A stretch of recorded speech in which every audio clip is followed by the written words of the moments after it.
It is Thursday, August 11th here in Draft Shark Studios in Rochester, New York. Welcome to the 13th installment of our Team Insider Series. I'm your host, Matt Schauf. With me, as always, is Jared Smola. And joining us now is the Rams beat writer for the SoCal News Group. He is co-host of the Compas on the Beat podcast.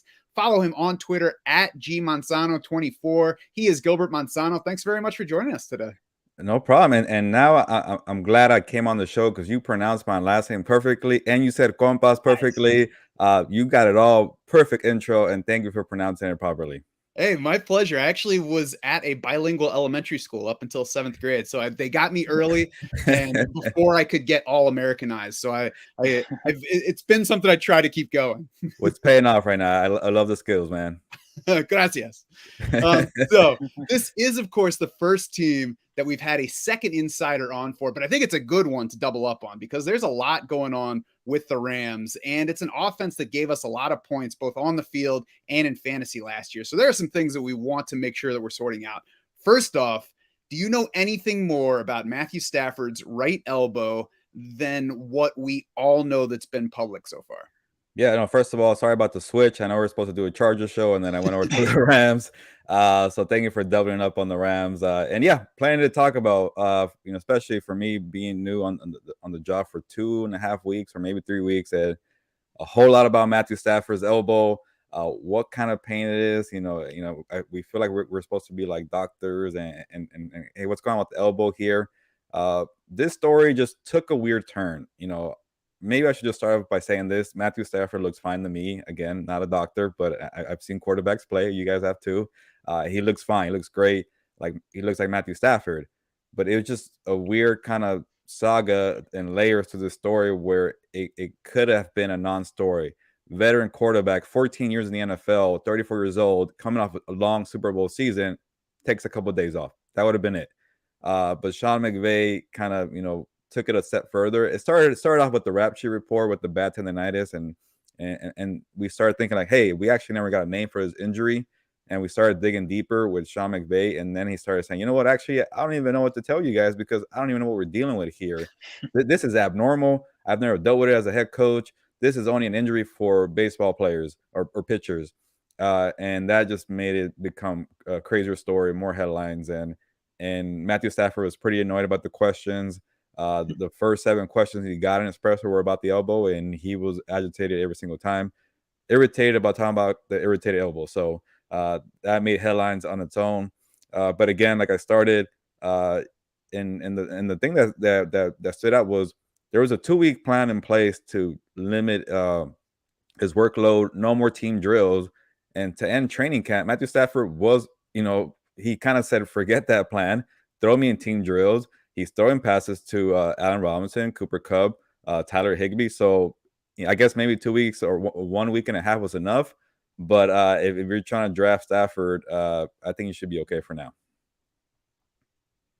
Good to hear. How about the backfield? I think that might be, I guess not the second biggest question with the Rams out beyond Stafford. But, how does Cam Akers look coming off his Achilles injury? And then, how have reps been divvied in practice between Akers and Darrell Henderson so far? Yeah, for fantasy football, that is the biggest question, and I'm actually surprised a lot of people are very concerned about the committee man because I'm new on the Rams beat and the way Sean McVay operates. But if I'm just going off what I'm seeing on the field and who's the better player, it's definitely Cam Akers. Now, in the terms of the reps, it was a weird start because they did split carries, Darrell Henderson and Cam Akers, but it was very limited. Like the first week of padded practices, they each got maybe 3 carries per practice, and you couldn't really see who's doing what, who was leading or what was going on because I think it was just precaution because, like you mentioned, Cam Akers coming off the Achilles injury. Darrell Henderson has had injuries throughout his career, so they wanted to be cautious and kind of ramp him up and increase the workload. And I asked Sean McVay, and I think this quote took off when he answered. I said, how's it been balancing out the rotation now that we're in pads and you have these 2 running backs here? And he said that he views both as starting caliber running backs, and I think that created some alarms for fantasy football. So I started kind of keeping a close eye on that. And then as the final week came for training camp and the workload increased, without a doubt, Cam Akers did the most with opportunities. He went through running lanes with power and speed. When he got in space, you can't really do too much as a running back. So when he got into the second kind of level, he did some moves, and that was good to see for him. He was very involved in the passing game. Now, Darrell Henderson's kind of a bigger running back. You show more when you're physical and aggressive. You can't do that too much in training camp, so that could be a reason why I haven't seen him kind of pop or flash. But it doesn't help that Henderson wasn't out there for the final 2 practices. We haven't got around to asking Sean McVay what's going on with Henderson. So if he's playing catch up, with something, and then you have Kyron Williams, a rookie, coming back from a foot injury. Now you're playing catch up, and Cam Akers is in the lead, I think, right now. But maybe knowing Sean McVay, he would try to give Henderson some reps there. But I still think when it comes to making the most out of your opportunities, it will definitely be Cam Akers. So my takeaway, though, is that you're the one we should come after with the torches for drawing the out of Sean McVay. Maybe it's a rookie mistake on the beat when it comes to running backs, but I'm just going off what I'm seeing, and he looks fine, and he looks like not looks, but he sounds like a determined running back. He's so annoyed about the Achilles injury. He's like, stop asking me. And I don't know if people forgot, but a year ago there was a lot of hype on Cam Akers, and then he got hurt. I think he's trying to go back to that, and I think Sean McVay trusts him to be a lead back, and I know we're years removed from the Todd Gurley days, and he won't be that kind of thing.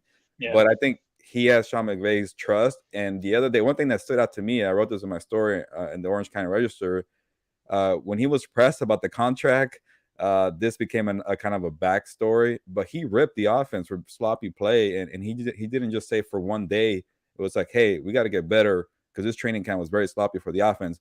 But I love the running game, and the running game the last week has been Cam Akers. He's been standing out, so I think he likes what he's seeing from Cam Akers. And Darrell Henderson has not been on the field the last couple of days, so that kind of tells you something. He is maybe in his head, Cam Akers is in the lead.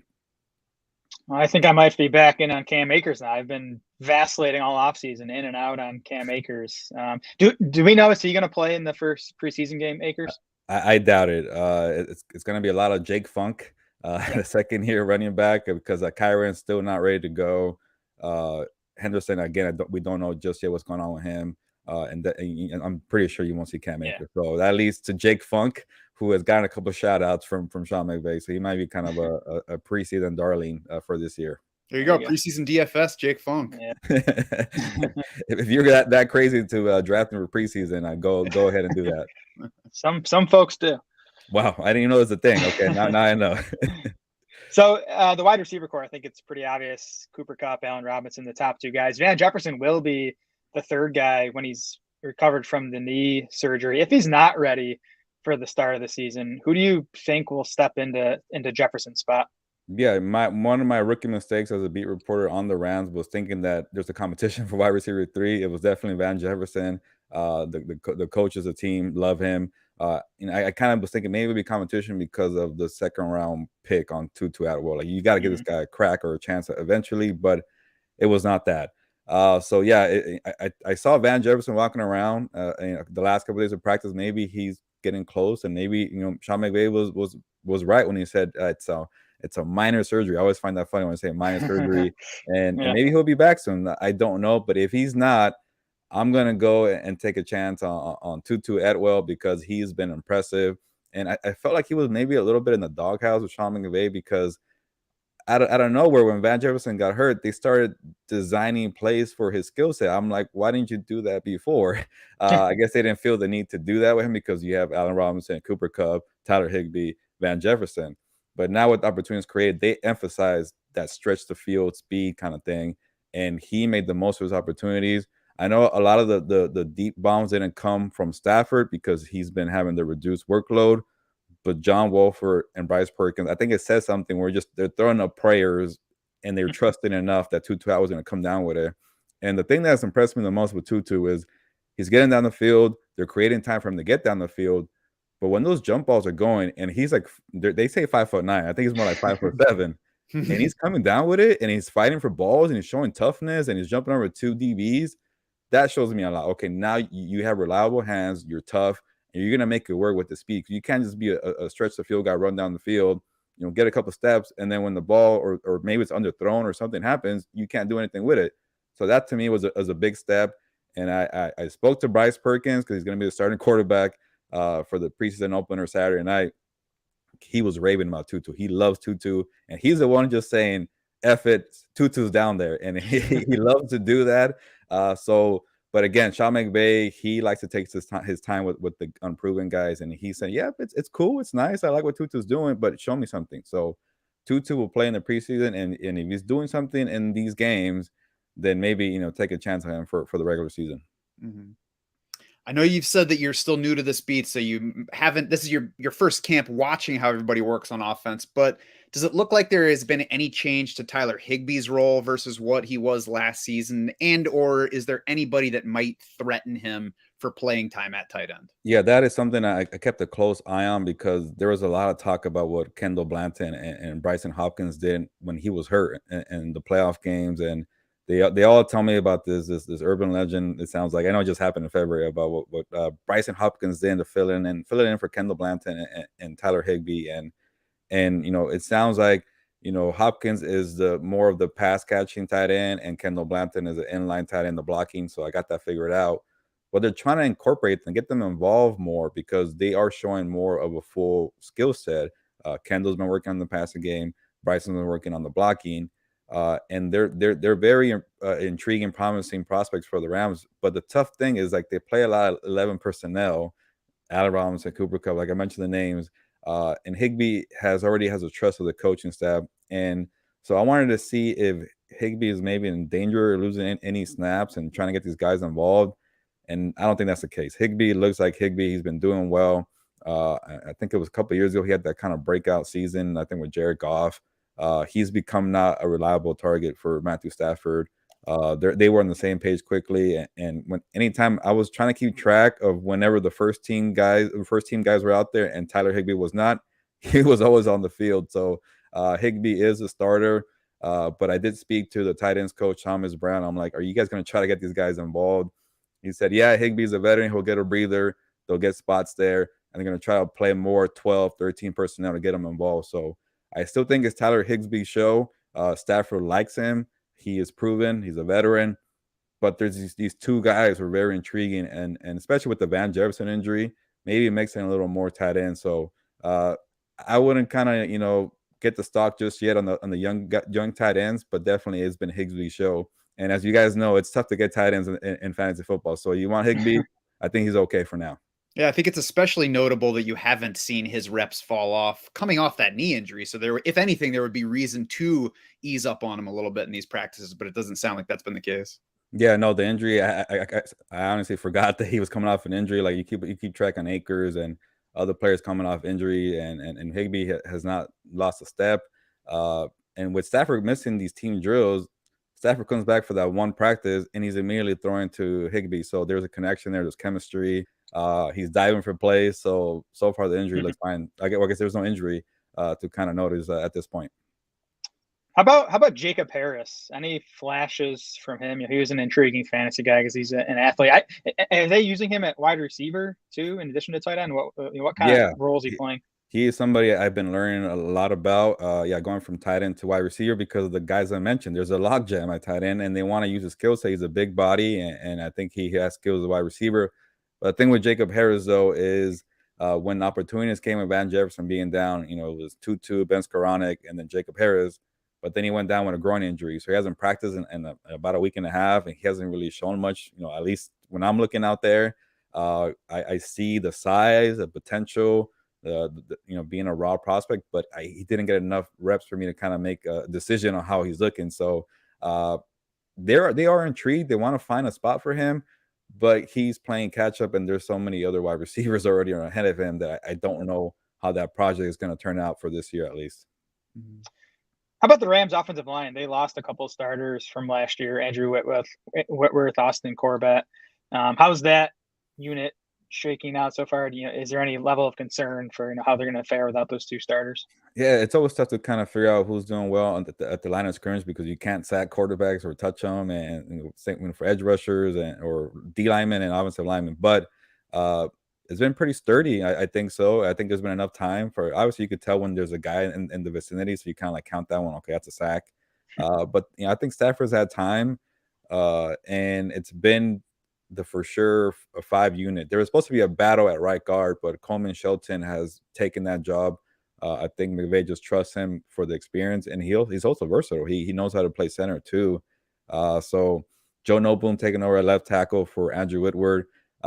It's just crazy to me how they just had a left tackle who's very good, just waiting in the wings for Whitworth to retire. So they did something right there. He's okay. You got David Edwards at left guard, Brian Allen at center, Coleman Shelton at right guard, and then right tackle Rob Havenstein. So those are the 5. But they did draft Logan Bruss, the rookie out of Wisconsin, in the 3rd round. The only time he's on the field with the first team is when Coleman is giving Brian Allen a breather at center, so he'll take over right guard, and then Coleman shifts to the center. So I think they're being patient with Logan Bruss. He's getting some valuable reps against Aaron Donald, which if you're a rookie, it doesn't get any tougher than that. But I think for the most part, I think people stop talking about the offensive line because it seems like it's fine right now. I know games haven't started, but to find a reliable 5 that quickly and to not rush the rookie too, I felt like when I first came into the beat, everybody was kind of assuming that it's going to be Logan Bruss as a right guard. And I'm like, that's a lot of pressure for a 3rd round pick to just to be, anointed the starter. But Coleman Shelton just took over, veteran, steady, reliable, versatile. So I think the starting 5 here for the offensive line should be okay come the season. I think that's probably what we want to hear, right, Jared? Is that I haven't noticed the offensive line because it hasn't been that big an issue. That's like the opposite of what they're saying in 49ers camp. Yeah, exactly. It definitely helps, like, because if the offensive line's falling apart, then everything else doesn't matter. Yeah, that's when people notice them, is when things are going wrong. If everything's going right, it's like, well, that's what they're supposed to do. Isn't that just like a human fence? Yeah. On defense, the first unofficial depth chart lists Nick Scott as one of the starting safeties and then says Taylor Rapp or Jordan Fuller as the other starter. Should we actually expect Nick Scott and one of those guys to be the top 2, or is this one of those instances where you say, well, let's go ahead and ignore that first depth chart? I always ignore the unofficial depth charts from the team because I honestly don't know how they do it, but it just doesn't make sense. But I think those 3 will be heavily involved. They do play a lot of dime, and I've noticed that Taylor Rapp is a dime backer. He's playing close to the line of scrimmage, and I think Nick Scott and Jordan Fuller kind of just trade of being the center fielder and protecting the back end of the field. So I think Nick Scott will be heavily involved. I think he did some good things in the postseason. He's been up and down. He's been shaky from last year, but he's had his moments in training camp where he's breaking up passes, getting receptions. But it's definitely, when it comes to, you're going to talk about 2 safeties, it's definitely Taylor Rapp, Jordan Fuller. But those 2 guys I just mentioned have had some injuries, so they're going to rely on Nick Scott. But for them to have 3 safeties who they view as starters, it's big for them. And to have depth, especially when you're playing in the pass-friendly NFL, you got to have safety. So I don't know how much Nick Scott is going to be on the field, but I do see a lot of dime out there. And if it's going to be 60 DBs, he's going to be on the field, definitely. As long as it was just an intern doing the depth chart, that's all I was hoping to find out. Before we let you go, I know that you were recently on the Chargers beat, so I have to ask you. I put down a modest bet on the Chargers to win this Super Bowl shortly after the last one. I'm not asking you to predict the winner, especially now that you're covering another team in the same city. But was it crazy for me to bet on the Chargers as a Super Bowl champ? It's not crazy, but it feels like everybody does that as like a sleeper kind of ticket, just in case they do something. It happens every year, and maybe I'm saying bad things while I'm leaving, but the Chargers always seem to kind of mess it up when they have a nice stacked roster. And before I even start listing the guys from this year, like they've had Keenan Allen, they've had Joey Bosa, Austin Eckler, Mike Williams, Derwin James, and Justin Herbert Phillips before that. So they've always had talent, but it's just tough for them to put it together to win 1-score games, not lose it on a field goal, not have injuries. It's just something about this team that needs to get over the hump. And I'm not just talking crazy here. Brandon Staley, the Chargers head coach, last year said, you know what? There might be a curse here. There might be an injury issue here. Let me attack this because nothing has worked for this franchise. And I love that. He's not ignoring that. He's like, I don't want to talk about that. So I like the culture that Brandon Staley has started a year ago. I was there for the 2022 offseason. I like what he's building off of, getting Khalil Mack. J.C. Jackson, Sebastian Joseph Day, Gerald Everett at tight end. So they took what they started, and they should have made the playoff last year. Justin Herbert was lights out. He was a top 3 MVP candidate in my book, and they couldn't do it. So all they could do is build off of that. And I just don't know if they could put it together quickly to be a Super Bowl contender. But I think they'll get in the tournament, and that's all you can ask when you're putting money on a team to have a chance. And again, I love Justin Herbert. I'm going to miss watching him play. So when he has so much talent around him, eventually you would think they're going to pick it up together and at least compete for a playoff spot. Has Brandon Staley tried having them all wear crosses underneath their uniform on game days? I don't know, but I've seen some of these backstage interview, and he's really attacking it. So maybe they're going to try something. I don't know if he's into kind of stuff like that, but he's definitely taking an interest. Like, one thing I like about him, I was like, hey, Brandon, I don't know how to tell you this, but special teams has been terrible for the last 10 years with the Chargers. He's like, you don't have to tell me. I know.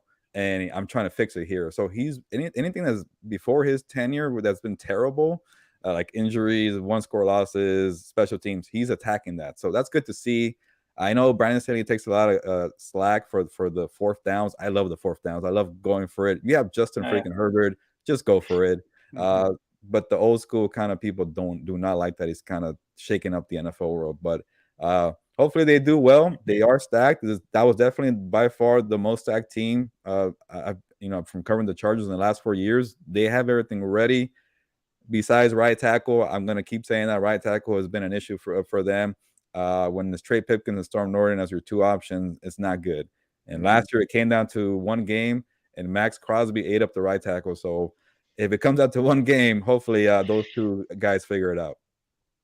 Well, we certainly like the new age Brandon Staley around here, and he seems like a smart coach who is on top of everything. So I feel good about that modest bet, and we'll see where those Chargers go and how much they help us in fantasy. He is the Rams beat writer, though, for the SoCal News Group. He is co-host of the Compas on the Beat podcast and at GManzano24 on Twitter. Gilbert Manzano, thanks again for joining us today and lending your insights. Thank you, guys. That was a lot of fun. I appreciate the time. You can find every episode of the Team Insider series and the rest of our podcasts on the Draft Sharks YouTube channel, on Spotify, on Apple, or wherever you get your podcasts. And of course, on draftsharks.com. You got to visit DS if you want to become a DS Insider, take advantage of the projections, the rankings, the myriad draft tools that are all constantly updated to account for these things that we're learning, we're reading, we're seeing this time of year. For our guest again, Gilbert Manzano, for Jared Smola and the rest of the Draft Sharks crew, I'm Matt Schauf saying thanks so much for swimming with us.